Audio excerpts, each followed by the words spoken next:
The FBI files include everything from violent crimes to espionage and fraud.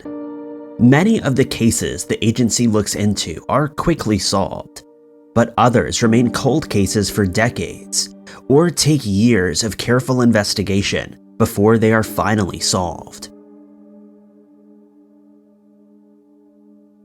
Number 5. In the early 2010s, Barab Group was high on the FBI's most wanted hackers list. They had stolen millions of dollars from people across the US and were cloaked with anonymity the FBI and computer security companies were struggling to break. It was only in 2013, when one of the members made a small mistake, that the authorities got an in to take the organization down. Barab Group started in 2007 with a simple eBay scam. They would place a car for sale on the site, but when people bid on it, take down the advertisement saying that someone had already purchased the vehicle. A short while later, they would email the bidders saying that the deal had fallen through and they were planning on putting the car up for auction again. These emails would feature a slideshow of images of the vehicle. A follow-up email with a link to a new listing would come next, but clicking the link wouldn't take users to an actual eBay listing.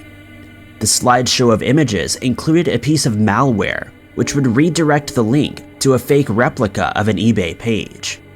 From there, the criminals were able to take tens of thousands of dollars at a time, and there was no way of tracing them. By the time their victims realized they had been scammed, the money had already been moved from US bank accounts through a series of money mules.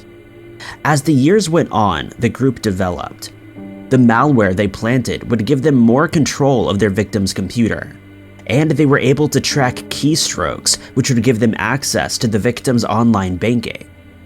They could simply take whatever money they wanted direct from the bank account, then use the computer to mine for cryptocurrency and send spam emails to the victim's contacts.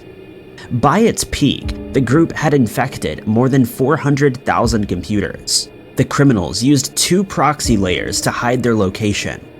Unfortunately for them, one of these proxies began leaking information, and the FBI and cybersecurity company, Symantec, were able to track the group's movements while they used it. But the group were careful to keep their personal information separate from their schemes, and they never accessed anything that would even hint to their personal identities. That was until 2013, when Radu Makas accessed his personal email through the proxy. With that, police had a name. They were able to identify some of Makas's associates, but they didn't have enough information that they were involved in the scheme. One of these was Tiberiu Danet, an incredibly intelligent young man who had recently graduated from one of Romania's best universities for mathematics and computer sciences. He had won several international computer science contests and could have had a successful career if he started a legitimate company. As it was, police suspected he was the one who had created the malware. When he traveled to the US to visit a friend, authorities enacted a special search warrant to secretly search his phone. They found all the evidence they needed that Danet, Makas, and a third man were members of the Barab Group. Working with the Romanian authorities, the FBI managed to apprehend the trio. Danet pleaded guilty, but Makas and the third man went to trial, where they were both found guilty of fraud, money laundering, and identity theft.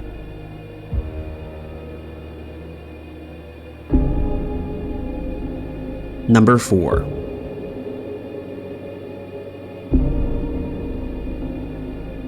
John Shannon Simpson boasted a 20-year career as a Marine and was running a charity to help send Marine families to Disney theme parks or to their loved ones' boot camp graduations.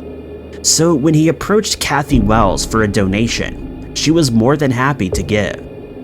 Kathy was the mother of Lance Corporal Skip Wells, who had passed away in the line of duty in an attack on a Tennessee military installation. She donated $75,000 of her own money and encouraged others to give to the charity, called Marines and Mickey. But one of her friends became suspicious and contacted authorities. That's when an FBI file was opened on Simpson and the charity. In reality, Simpson's career in the Marines had only lasted less than 5 years. He had served about 3 years before he went AWOL for a year in 1996 and 1997. After that, he was given a bad conduct discharge. He hadn't been a master sergeant, drill instructor, or anything else he claimed, and more than 80% of the money Marines and Mickey raised was going into his pocket. The charity operated between 2014 and 2016 and raised more than $480,000. Most of those who donated had a military background, often active duty Marines who had recently finished boot camp.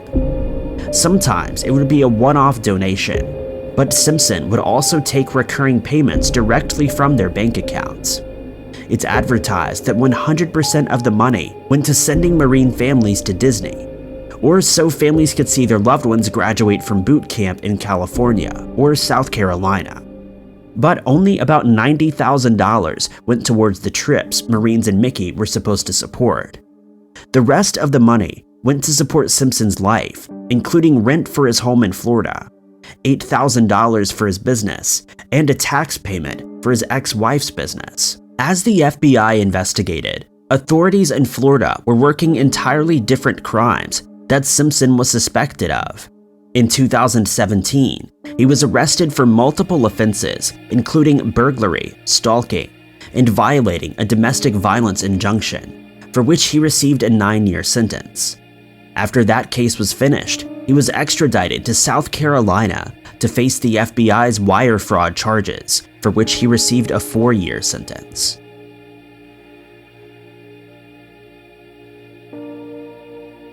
Number 3.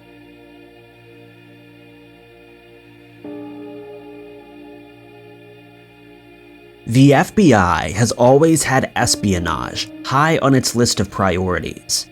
And today, there's one FBI file that's taught at the Academy to highlight how a resourceful spy might get his information.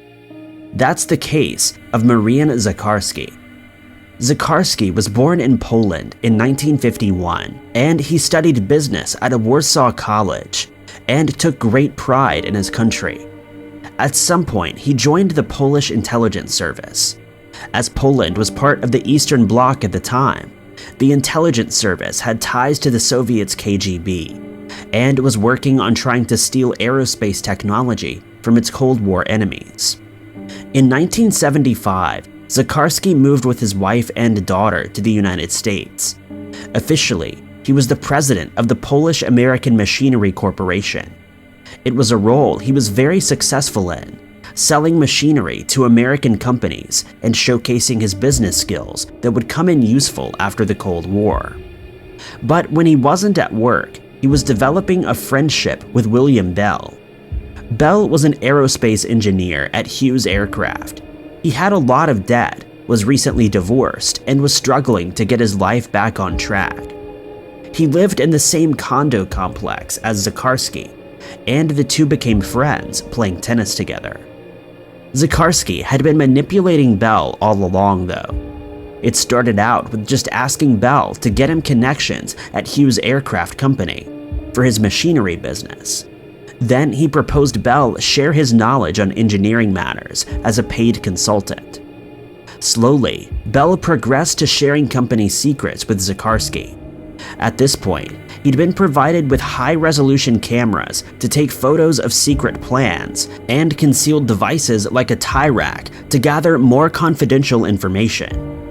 He realized he'd become a spy but continued to supply Zakarski with information in return for money. Eventually, the FBI figured out what was going on. They tailed Bell and confronted him in 1981.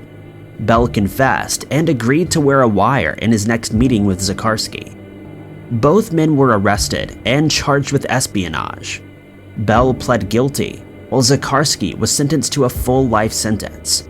He was later released as part of an exchange of prisoners and became a successful businessman in Poland.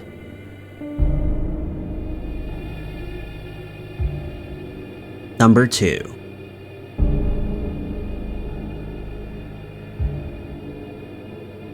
Stolen shoes may not sound like something that would get its own FBI file, but when it came to possibly the most famous footwear in movie history, it's a different matter. In 2005, a pair of ruby slippers on display at the Judy Garland Museum in Grand Rapids were stolen. The shoes were worn in the 1939 film The Wizard of Oz and were insured for $1 million. While not quite able to transport people with a click of a heel, the real-life ruby slippers have had an interesting history of their own. It's not known exactly how many pairs were created for the film. At least 4 are known, but it's possible more than 6 sets were created. Costume designer Kent Warner was responsible for cataloging the shoes and sending them to auction after the film finished shooting. But he told the auction house that only 1 pair had been created. He kept the rest himself and tried to quietly sell them before he passed away in 1984. One set was eventually acquired by memorabilia collector Michael Shaw, who loaned the shoes to the Judy Garland Museum. The museum wanted to store the shoes in its safe overnight, but Shaw didn't want them to be handled that often, and was sure the usual museum security would suffice. It wouldn't, though. Early in the morning of August 28, 2005, someone broke into the museum, smashed the case the slippers are being kept in, and stole them. The alarm was triggered, but it didn't alert the police.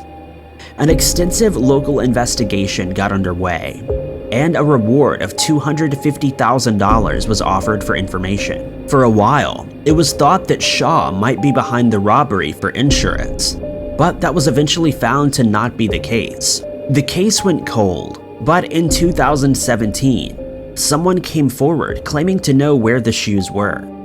The individual approached the company that insured the shoes, but it quickly became clear they were just trying to extort the company for money. At this point, the FBI got involved. The extortion attempt earned investigators a lead. After a year of careful planning to ensure the shoes were not damaged, the FBI led an undercover operation in Minneapolis to recover the items. The shoes were compared with a pair held at the Smithsonian Institution's National Museum of American History to ensure that they were authentic. The museum confirmed that not only were these the real shoes, but the traveling pair, as they would have become known, and the pair the museum held were actually mismatched twins.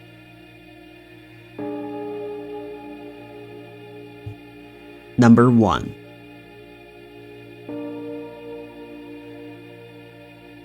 It was just days before Stella Litmath's 90th birthday that she was violently attacked in April of 1980. She was found in the bedroom of her Big Rapids home, having been attacked with a bladed weapon. After the intruder had taken her life, they wrapped the cord from a light fixture around her neck. Police were stumped as to who would have done something like this to Stella. She had no known enemies, no problems with any neighbors, and nothing of value was stolen from her home. There was no sign of a break-in, but it was discovered Stella usually left her doors unlocked. So it didn't mean Stella necessarily knew her attacker. There was a railway line that ran behind Stella's home.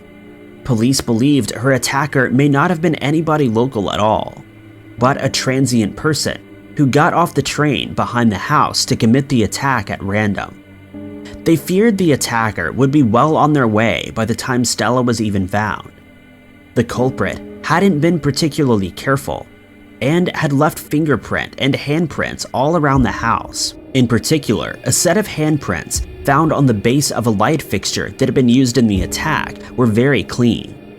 The examiner that collected the prints said that as he did so, if they found who they belonged to, they would find their culprit. They were so good, in fact, that they were later used in Michigan State Police training for years. But there were no matches in the local database, and at the time, there was no way to cross-check the prints with other databases. Stella's case quickly went cold. 9 years later, another elderly woman's life was taken in a similar attack. Mary Pine was 79 years old when someone broke into her home. Like in Stella's case, she was attacked with a sharp object and had a cord wrapped around her neck after she had already passed away. Most concerning of all was the fact that the crimes had both taken place in Big Rapids. In this case, her car and some items of jewelry were stolen. But there were enough similarities for authorities to believe the same person might be responsible for both crimes. There was only one problem. Investigators eventually closed in on a man named Mark Bailey for Mary's case. Bailey was only 10 years old in 1980, so it was unlikely he'd been responsible for taking Stella's life. His prints also didn't match those on the lamp in Stella's home or anywhere else in the house. Investigators had to conclude that Mary and Stella's lives had been taken by different criminals, and it was back to square one in Stella's investigation. Finally, in 2006, an investigator at the FBI put the prints into their integrated automatic fingerprint identification system, which had been created a few years earlier, and they got a match. Scott Graham had been arrested in California some years earlier, and his prints were put in the system. He was in a state hospital when he was charged with taking Stella's life, as he was suffering from schizophrenia. He was eventually brought back to Michigan to face trial and was found guilty after just a few days. The team that eventually located Graham were awarded with the FBI's first Latin Hit of the Year award. Thank you guys so much for watching. If you liked this video, be sure to hit that like button. Also, don't forget to subscribe and click that notification bell to keep up to date with all of our future uploads. But I've been Ty Knotts, and I'll catch you guys in the next video.